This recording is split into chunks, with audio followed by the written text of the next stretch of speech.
We are in the hospital in College Station. It's Scott and White. This is the discharge day, but she has a strong message for women on how heart attacks and symptoms of heart attacks come on. So, Sunny, go ahead and tell us your experience that you had this week. I would really like to share this with everyone. I woke up and I was only experiencing some heaviness in my shoulder area and a little mild pain at the nape of my neck, about 2 inches long. And so I knew it wasn't quite right, but I started lifting weights the night before, and I thought, well, maybe I'd strain myself. Well, I ate a little bit of something at the house, and I immediately threw up, and I thought, I'm not sure about this. So earlier in the day, I thought, it's about time I needed my blood work done, so I'd made an appointment with a cardiologist, but they could not get me in until September 1.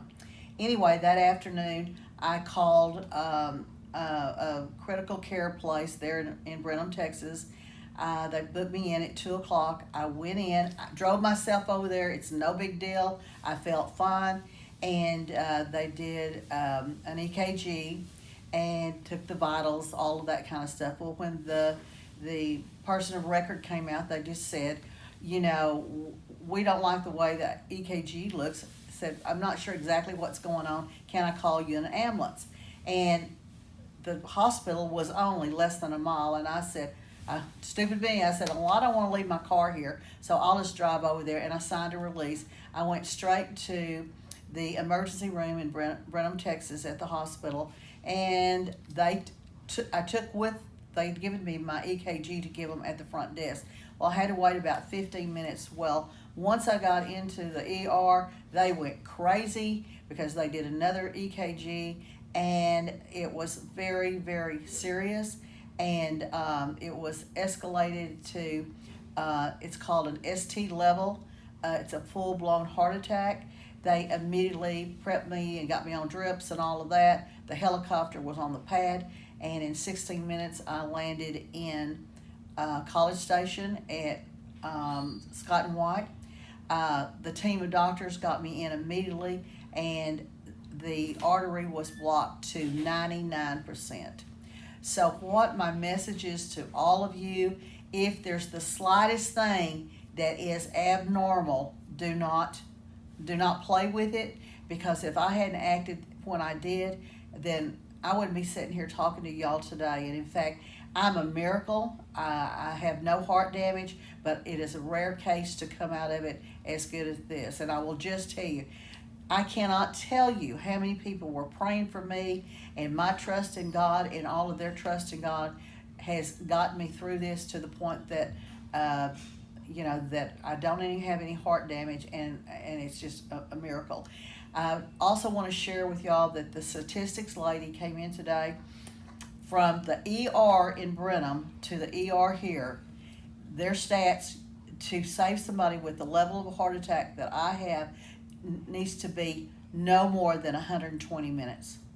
They were a little bit discouraged because it was 126 minutes. So all of this is crucial. Everybody doesn't have a full-blown heart attack, but in my case, if they tell you you do, you're in serious trouble. And again, I cannot, I'm grateful to my family, but most of all, I'm grateful to God in prayer. And please do not discount anything that's going on with your body. Yeah.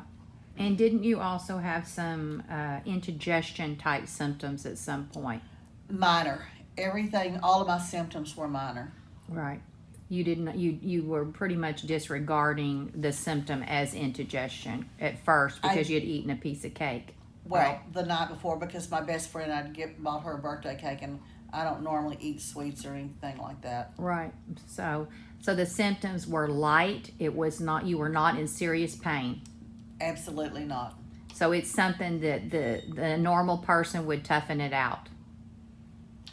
Well, if I had always, due to my mother, been in tune with my body, I knew it wasn't quite right. And one of the things that encouraged me to go ahead and go to a facility was because since I've had babies, when I start throwing up, I don't stop. In this instance, I threw up once and I stopped. So I didn't like the throwing up because I thought, well, I don't need to be throwing up all afternoon. Right. Okay. Well, I just think women need to know that they can have pains in different ways. Our grandmama, her pain was in her jaw. My mom now has been told that if she has back pain in between her shoulder blades, that's her sign. That's her specific angio sign that she needs to look for. Yours might be your shoulders. Yours might be your chest. Yours might be near your esophagus. So pay very close attention and don't disregard this, especially if you're female, because we have heart attacks and symptoms of heart attacks that are completely different than men. Thank you so much for sharing your story, and I hope this saves other people's And I lives. pray. I was asked today to share my story because so many young women and middle-aged women, and I'd like to add one thing. One of the reasons I've recovered so well is because I have exercised over the years. I've lifted weights. I was in really good shape. It helps you when you have something like this in the recovery process. So I encourage everybody in diet and exercise.